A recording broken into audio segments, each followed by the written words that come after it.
మా హిందూ మిత్రులకి బంధువులకి అందరికీ ఒక నివేదిక. ఇవాళ 31 డిసెంబర్, రేపు 1 జనవరి. చాలా మంది మన హిందువులకి అసలు ఇది తెలియదు, మనకు కొత్త సంవత్సరం ఎప్పుడు వస్తుంది. మా హిందువులకి నేను ఒక చిన్న సందేశం ఇవ్వాలనుకుంటున్నాను. మన న్యూ ఇయర్, కొత్త సంవత్సరం మార్చ్ లేకపోతే ఏప్రిల్లో వస్తుంది. అది ఉగాది పండగ అంటారు. కానీ ఇవాళ మనం చూస్తున్నాం 31 డిసెంబర్ వస్తే చాలా మంది గోవా వెళ్ళిపోతారు, చాలా మంది ఆ క్లబ్కి వెళ్తారు, చాలా మంది బార్కి వెళ్ళిపోతారు, చాలా మంది బైక్ రేసింగ్కి వెళ్ళిపోతారు. నెక్స్ట్ డే పేపర్లో హెడ్డింగ్లో వచ్చేస్తారు, యాక్సిడెంట్లో చనిపోయినది. ఇదేనా మన సంస్కృతి?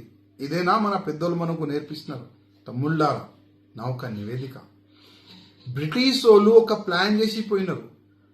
మనకు కొత్త సంవత్సరం 31 డిసెంబర్కే, 1 జనవరికే మనకు సంవత్సరం వస్తుంది, కొత్త సంవత్సరం వస్తుందని వాళ్ళు ఒక ప్లాన్ చేసి పోయినారు.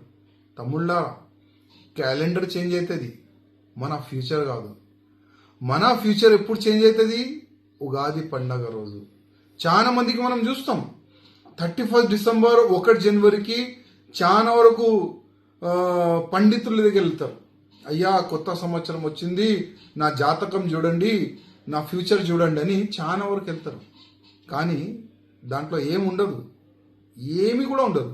అందుకోసం నా తమ్ముళ్ళారా, మీ జాతకంలో మార్పు ఎప్పుడు వస్తుంది? ఉగాది పండగ రోజు.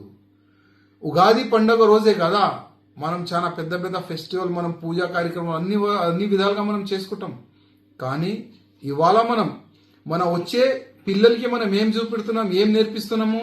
అయ్యా, మనకు కొత్త సంవత్సరం 31 డిసెంబర్, 1 జనవరికి ఉంది.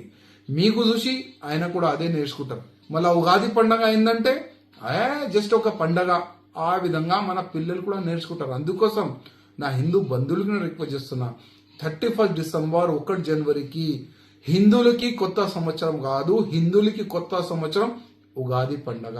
అది మీరు యాద్ పెట్టుకోవాలి. జస్ట్ క్యాలెండర్ చేంజ్ అవుతుంది, ఫ్యూచర్ కాదు. అందరికీ రిక్వెస్ట్ చేస్తున్నా, మన ధర్మం, మన సంస్కృతి మనమే కాపాడుకోవాలి.